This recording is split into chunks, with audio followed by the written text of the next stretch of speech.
Como sabemos, desde ese siglo la filosofía y la ciencia van de la mano con el ser humano. Hay teorías que coinciden como muchas otras no. La persona y su origen. ¿Cuáles son las justificaciones sobre el origen del hombre? El origen del hombre no es un hecho experimentable y por lo tanto es algo poco razonable que la ciencia lo pueda justificar.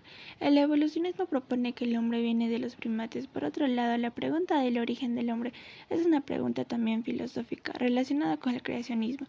Lamarck propone en su teoría que el origen surge de las transformaciones biológicas de especies primitivas, que también coincide con la teoría del darwinismo, que se apoya en las leyes que propone en la teoría de Mendel, que nos menciona que surge de mutaciones que a través del tiempo crean nuevos seres. Darwin afirma que el hombre surgió de la evolución, partiendo del alma y evolucionando hasta llegar a la producción del hombre. El hombre es el resultado del proceso evolutivo y se niega la acción creadora de Dios. Estas teorías son desde una perspectiva científica. ¿Qué conflictos habría entre estas teorías y la idea de una naturaleza humana? La creación y el evolucionismo no pueden entrar en conflicto porque se mueven en planos diferentes, pero sin embargo hay conflicto. La teoría finalística plantea que la vida es un proceso al azar, en cambio la filosofía de corte materialista debe reconocer que la materia es eterna, es decir, no ha sido creada. En esa teoría no cuenta con un respaldo experimental, pero filosóficamente podemos decir que el hombre, además del cuerpo, está constituido por el alma, tiene carácter, está dotada de inteligencia y es por eso que no deriva de la materia, porque es capaz de hacer cosas que superan a la materia, como el pensar, el querer, el escribir, componer alguna canción, etc. El cuerpo humano tiene su origen en la materia viva que existe antes que él, pero el alma es espiritual creada por Dios. Las teorías del evolucionismo tuvieron un respaldo filosófico, considerando que el alma surge de la materia. ¿Cómo se justifica la existencia del alma y por qué es posible su existencia más allá del cuerpo? El ser humano empieza a existir en la unión con el nuevo organismo en forma sustancial de la materia primera del hombre, y la materia primera no puede existir sin la forma ni la forma sin la materia. Es por eso que decimos que el cuerpo no puede existir sin el alma, pero el alma puede seguir existiendo. La existencia del alma frente al monismo. El monismo hace referencia al dualismo, por lo que no reconocería si el alma se separa del cuerpo. El monismo tiene percepciones distintas del cuerpo, pero referidas a él. Armstrong plantea que ellos no conocieron suficientemente el cerebro y que por eso apelaban a una realidad misteriosa llamado alma, algo substancial y compuesta de dos coprincípios. Pero la filosofía tenía otro objetivo, el materialismo, porque se mantiene la identidad de mente y cerebro, pero para el dualismo le parece inaceptable que el cuerpo esté separado del alma. La primera pregunta que nos hacemos es ¿cómo conoce el hombre? El hombre conoce mediante la verdad, en este caso ajustar los juicios a la realidad de las cosas, pero esta no es del todo precisa para tener una idea veraz, pero a veces llegamos a caer en el escepticismo o en el relativismo. Las preguntas que nos hacemos del conocimiento es ¿cómo lo llevó esta a su perfección? El conocimiento que se da y llega a la perfección, aunque siempre esté en constante evolución, está dado gracias a la inteligencia, ya que podemos llegar a alcanzar verdades universales y abstractas. En el hombre, por su racionalidad, asume una postura más allá de percibir como lo haría un animal irracional. ¿Qué quiere decir que los siguientes corpóreos tienen un doble ser, uno material y otro inmaterial?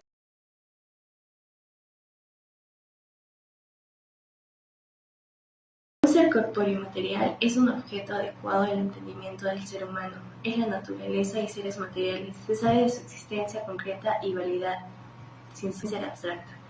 Mientras que un ser corpóreo y material, aunque esto también pueden ser conocidas, la diferencia es que es de una manera indirecta. Como ejemplo, tengo el conocimiento de las realidades espirituales.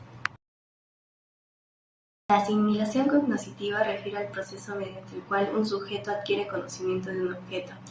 Esto implica que en el acto de conocer la realidad externa no se ve afectada.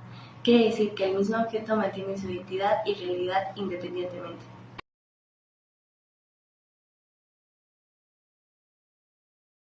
En el libro nos muestra perspectivas diferentes de manera biológica y filosófica.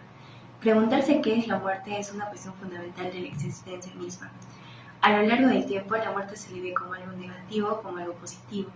Pero por otro lado, en el hecho biológico, la muerte es incuestionable. En el libro se citan a los estoicos con el fin de ver la muerte de una manera más tranquila.